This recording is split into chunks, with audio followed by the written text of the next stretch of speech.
जीव जन्म कैसे करते हैं, इसमें जो है जो बातें चल रही है उसमें आपको बताया गया है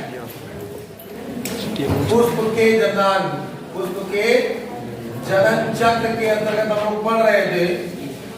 पुष्प के जनन चक्र के अंतर्गत 2 चक्र बताया गया था, क्या? उमंग और जायान, ये बात हो रही थी। यहां आपको आगे बताया गया था पिछले वीडियो में कि पुमंग जो है पुंकेसरों से मिलकर बना होता है। इससे पुंकेसरों से जो पौधे के नर जनन अंग होते हैं, नर जनन क्या होते हैं? नर जनन अंग। जायांग, जायांग स्त्री केसरों या अंडकों, अंडकों से मिलकर बने होते हैं, जो क्या होते हैं? मादा जनन अंग। ठीक, इनकी संरचना के विषय में बताया था। पुंकेसर की संरचना हो गई थी। पुंकेसर में आपको बताया गया था कि पुंकेसर में मुख्य रूप से 2 भाग होते हैं। प्रत्येक पुंकेसर में मुख्य रूप से 2 भाग। ऊपर की ओर ये होते हैं, इसको कहते हैं हम क्या?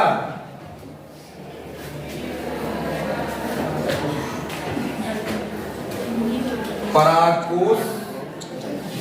और ये जो लंबी नलिका के रूप में होता है इसे कहते हैं पुतन।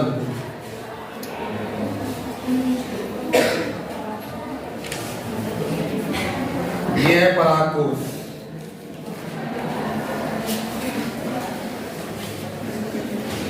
ये हो गया था।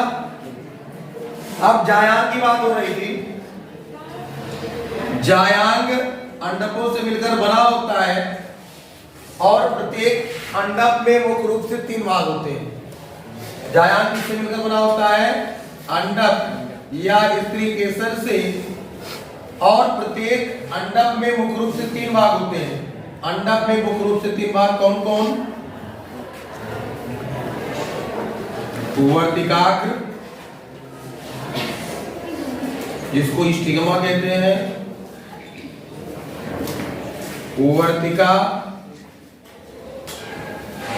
जिसे स्टाइल कहते हैं, और तीसरा भाग होता है अंडाशय जिसे ओवरी कहते हैं। इतना नोट करो, फिर इसके बाद चित्र इसका फिगर देखिए आप लोग। ठीक, अंडक में जो ये 3 भाग वर्तिकाग्र, वर्तिका और अंडाशय होते हैं, इसका फिगर देखिए।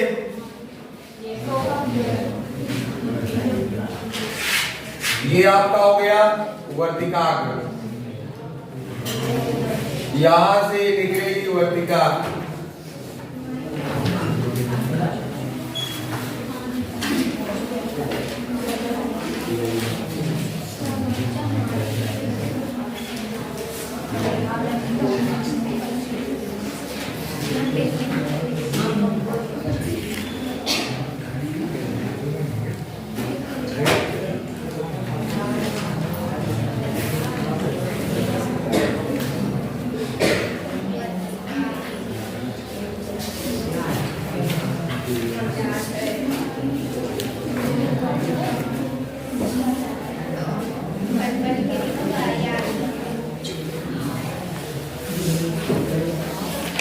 इस भाग को कहते हैं वर्तिकाग्र।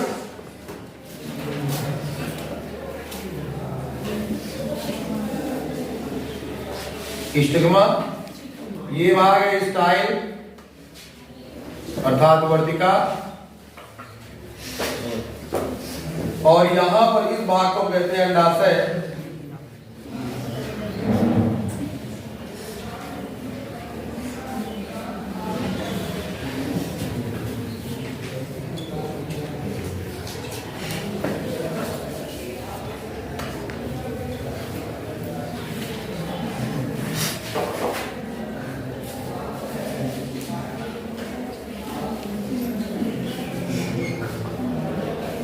ये भाग बीजांड है। वो पहले तो ये भाग क्या है, अंडाशय है, और अंडाशय में ये संरचना दिखाई पड़ रही है, ये बीजांड है। क्या है? ओव्यूल। ठीक, और ये पुष्पासन है। इतने भाग होते हैं एक इसमें, एक जो है अंडक में। प्रत्येक अंडक में मुख्य रूप से 3 भाग। कौन कौन? वर्तिकाग्र, वर्तिका, अंडाशय। अंडाशय पुष्पासन पर रखा होता है और अंडाशय के अंदर बीजांड पाया जाता है। इसी बीजांड से बीज का निर्माण होता है। ठीक, इस चित्र को बनाओ जल्दी से। तो ये आपका एक अंडक हो गया। अंडक में मुख्य रूप से 3 भाग, वर्तिकाग्र, वर्तिका और अंडाशय। देखिए, वर्तिकाग्र इसका जो होता है, इस वर्तिकाग्र में शर्करा युक्त जल का संश्लेषण होता है, जिसे मकरंद कहते हैं। क्या कहते हैं?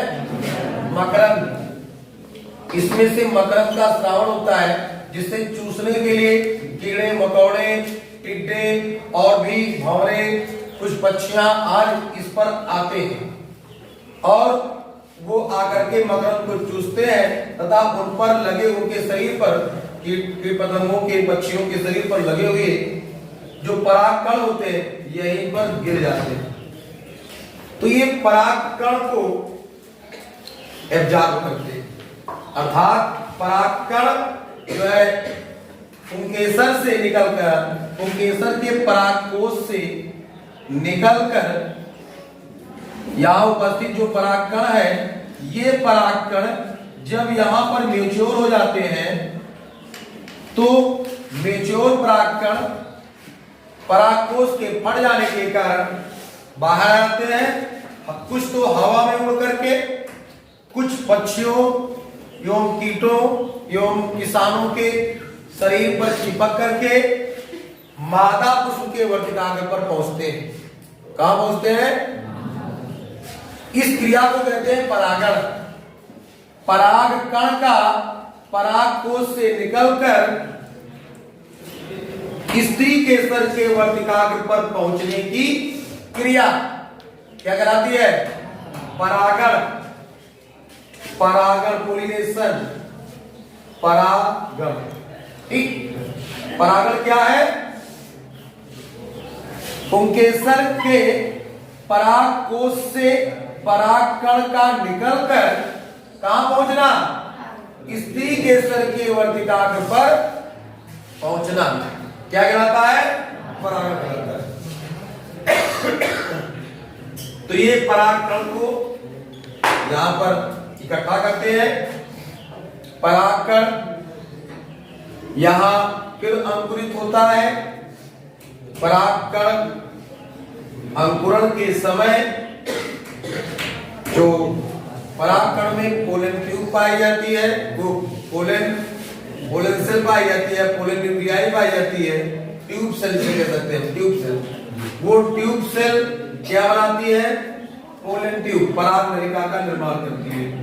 पराग नलिका वर्तिका से होते हुए अंडाशय में पहुंचकर बीजांड के माइक्रोपाइल में पहुंचती है। ठीक, तो ये इसका कार्य है। सभी अंगों का अलग अलग कार्य। वर्तिका मतलब अंडाशय, जिसको हम स्त्री कैसा कह रहे थे, अंडक। अंडक में जो ये 3 पार्ट पाए जाते हैं, इनका क्या कार्य होता है हमने। अब अंडाशय में बीजांड क्या होता है, इसको पढ़ते हैं।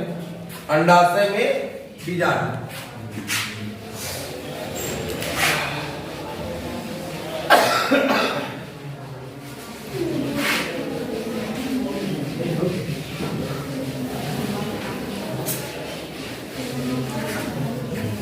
अंडाशय में जो बीजांड होता है वो अंडाशय की भित्ति से एक वृत्त द्वारा लगा होता है। एक वृत्त द्वारा लगा होता है। इस वृत्त को हम बीजांड वृत्त कहते हैं। क्या कहते हैं? बीजांड वृत्त।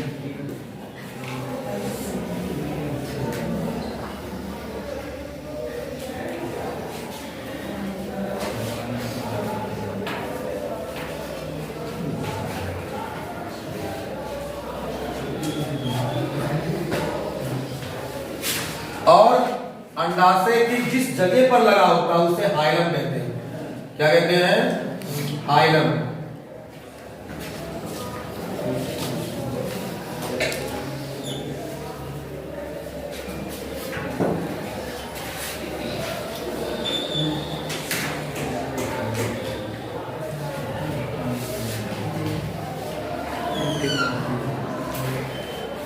ये बीजांड की संरचना, इसको ध्यान से देखिए आप लोग कैसे हम बना रहे हैं, इसी प्रकार से आपको भी बनाना है।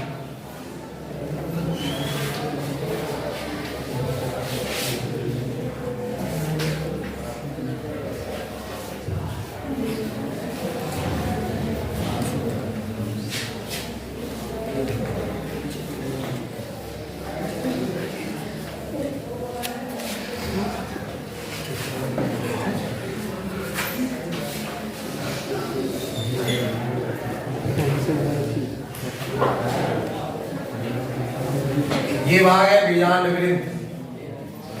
क्या है? बीजांड वृंत। ठीक।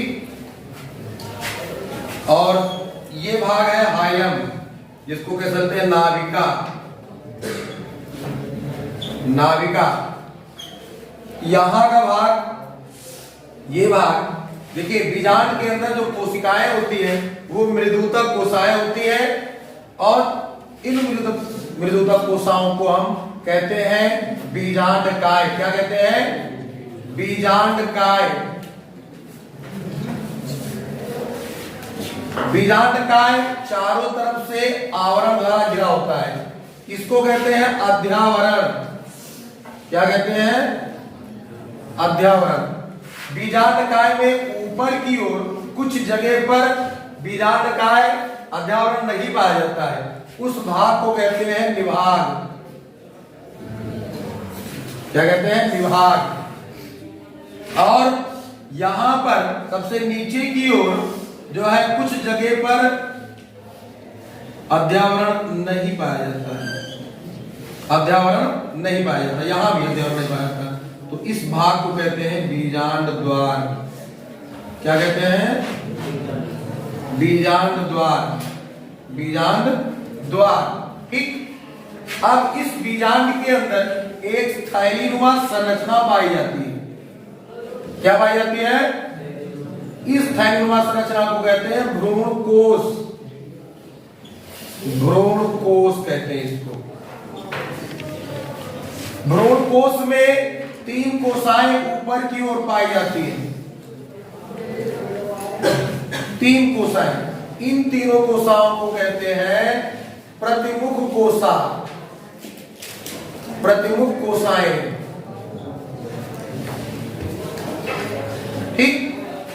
एक कोशिका बीच में पाई जाती है जिसमें 2 केंद्रक होते हैं। एक कोशिका बीच में पाई जाती है जिसमें 2 केंद्रक होते हैं, इसे कहते हैं द्वितीयक केंद्रक। द्वितीयक केंद्रक। 3 कोशिकाएं नीचे पाई जाती हैं, एक बड़ी कोशिका होती है और बगल में 2 छोटी छोटी कोशिकाएं होती हैं। इस बड़ी कोशिका को कहते हैं अंड कोशिका, और जो बगल बगल 2 कोशिकाएं हैं, इन दोनों कोशिकाओं को कहा जाता है सहायक कोशिका। तो ये किसी आवृत्त बीजी पौधे का एक मेच्योर बीजांड है, परिपक्व बीजांड है, और इसी बीजांड के अंदर जो भ्रूण कोश पाया जाता है, इसी भ्रूण कोश में अंड कोशिका से परागकण से बनने वाला नरयुग्मक आता है, और क्या होता है? निषेचन क्रिया होती है, फिर युग्मनज बनता है, युग्मनज से भ्रूण बनता है, और वही भ्रूण बीज बन जाता है। इस प्रकार से प्रत्येक अंडाशय के अंदर जितने बीजांड होते हैं उतने ही बीज बनते हैं। किसी भी फल में आप लोगों ने देखा होगा कि बहुत सारे फल ऐसे होते हैं जिसमें केवल एक बीज पाया जाता है। क्यों? क्योंकि उनके अंडाशय में केवल एक बीजांड होता है। बहुत सारे फल ऐसे होते हैं जिसमें कई सारे बीज पाए जाते हैं, जैसे पपीता देखा होगा, कद्दू देखा होगा, है? इन सब में बहुत सारे बीज पाए जाते हैं। क्यों? क्योंकि इनके एक ही अंडाशय में कई सारे बीजांड होते हैं। जितने बीजांड उतने बीज। ठीक, तो जो फल, जिस फल में केवल एक बीज पाया जाता है उसे एक बीजी, और जिसमें बहुत से बीज पाए जाते हैं उन्हें बहुबीजी कहते हैं। बीजांड का फिगर बनाइए। ये बीजांड हो गया। ठीक, बीजांड कहां पाया जाता है? स्त्री केसर के अंडाशय में। स्त्री केसर के अंडाशय में ये बीजांड पाया जाता है, और इसी बीजांड में अंडकोशिका होती है। इसी अंडकोशा से निषेचन की क्रिया होती है। तो पहले हम ये सब पढ़ने से पहले हम पढ़ेंगे परागण। परागण क्या होता है, फिर निषेचन। ठीक, तो बन गया ना ये? आगे देखिए।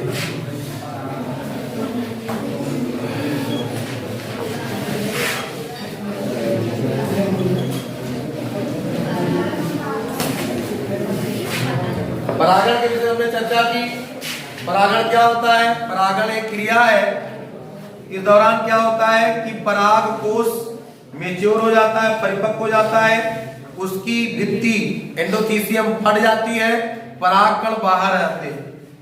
बाहर हवा में उड़ करके जल के माध्यम से, कीटों के माध्यम से परागकणों की संख्या बहुत ज्यादा होती है। जरूरी नहीं कि एक के दो चार परागकण होते हैं, क्योंकि उसमें से बहुत ज्यादा मतलब बेकार हो जाते हैं, कुछ ही परागण क्रिया पहुंचते हैं, तो इसीलिए परागकणों की संख्या बहुत ज्यादा होती है। तो परागकण कई माध्यमों से, क्योंकि परागण क्रिया दो तीन प्रकार से हो सकती है, बताएंगे बाद में भी। तो किसी भी माध्यम से कहां पहुंचते हैं? स्त्री केसर के वर्तिकाग्र पर। स्त्री केसर के वर्तिकाग्र पर परागकणों का पहुंचना, पराग कोष के फट जाने के बाद ये फट गई, यहां से परागकण बाहर आ गए। ठीक, पराग कोष के फट जाने के बाद परागकण बाहर आते हैं, और ये बाहर आकर के कीटों के माध्यम से, जल के माध्यम से, हवा के माध्यम से कहां पहुंच जाते हैं? कहां? वर्तिकाग्र पर। तो परागकणों का पराग कोष से निकलकर वर्तिकाग्र तक पहुंचना, स्त्री केसर के वर्तिकाग्र तक पहुंचना क्या कहलाता है? परागण कहलाता है। परागण, पराग कण का पराग कोष से निकलकर, पराग कोष से निकलकर स्त्री केसर के, स्त्री केसर के वर्तिकाग्र तक, वर्तिकाग्र तक पहुंचना परागण कहलाता है।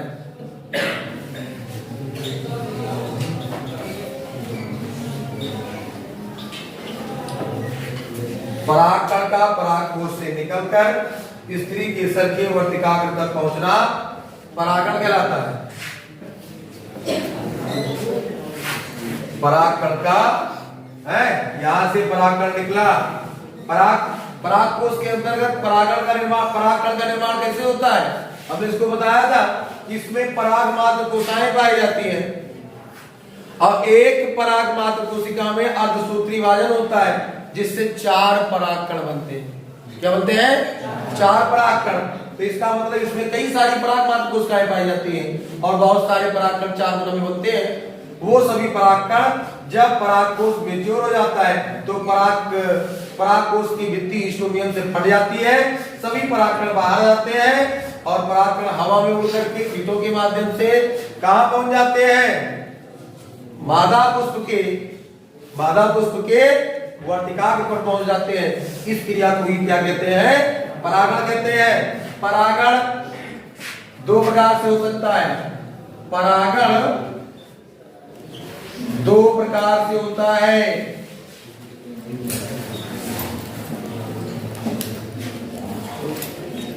नंबर 1 स्वपरागण, स्वपरागण, और दूसरा नंबर परपरागण। तो स्वपरागण स्वपरागण किसमें होता है? ध्यान दीजिए इधर, परपरागण और स्वपरागण।